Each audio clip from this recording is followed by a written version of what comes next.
for parents to help you understand the Pacent weekly reports that you're receiving. So before we start with how to read it all, I want to talk to you about the math grade.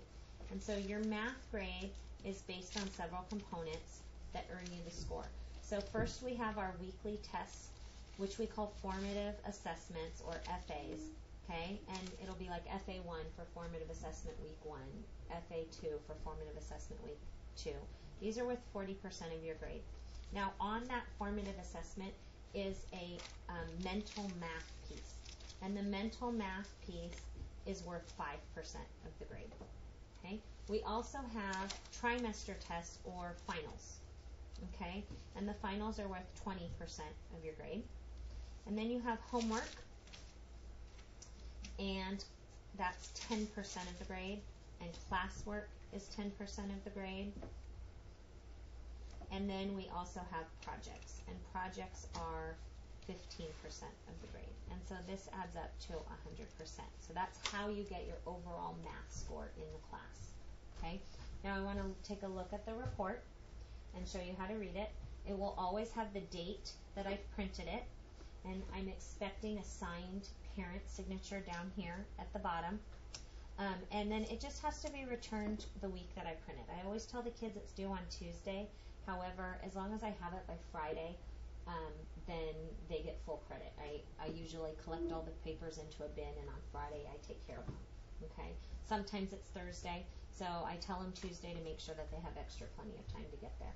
Now your child's name will be here, the course that they're in. This is the overall percentage of their score in the total class, and this is their overall grade. But then they have some breakdown pieces for the grades. The trimester test isn't applicable yet. We haven't taken it. We'll be taking it in a few weeks. This is the weekly test grade. So on weekly test, they have 30.5 points out of 38, which earns a B minus, or an 80%. So this is like kind of a B minus score on weekly tests. And then homework is, homework and classwork are usually a pass-fail system. And that means they earn 10 points for doing it, and they earn 0 points for it being missing. And then they can turn it in for late credit of 7 points. But when I see something like this, it tells me the child isn't doing their work. And so you're looking for somewhere between 85 and 100%.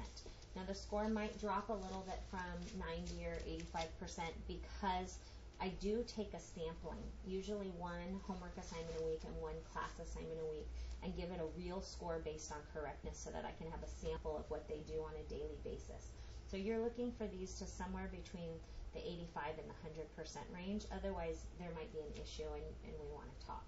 And then projects are all based on points that they've done, and have they done it or not done it. Was it correct? It gets a full grade. Okay, and then of course it's weighted a little bit heavier than the homework and the classwork, so those are things that you want to make sure to get done.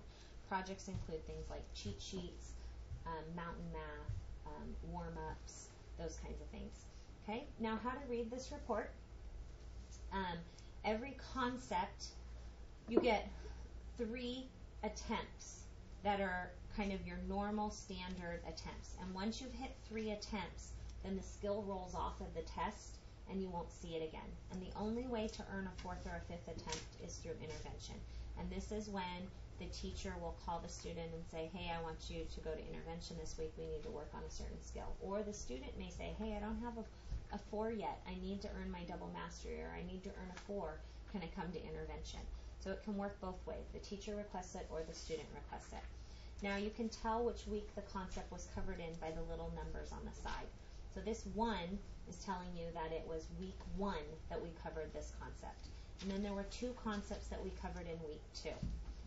Adding or multiplying and dividing integers and absolute value. And then in week 3 we only did 1 concept, and week 4 we did 2, and week 5 we did 2. And this week you'll see 2 concepts. Okay? So these concepts that have boxes filled in for attempts 1, 2, and 3, we're done with them. They're not on the test anymore. So if your child does not have a double mastery in these skills, then they need to be thinking about coming to intervention. They need to be thinking about asking for help and asking for practice on these particular concepts. Now, one way to get practice is from me, but the second way to get practice is to log into Pacent, which you should watch that video as well. And you can click on each of these links, and worksheets will pop up that will give you sample practice of those concepts. And then when your child is ready, then we'll give them the intervention test for it.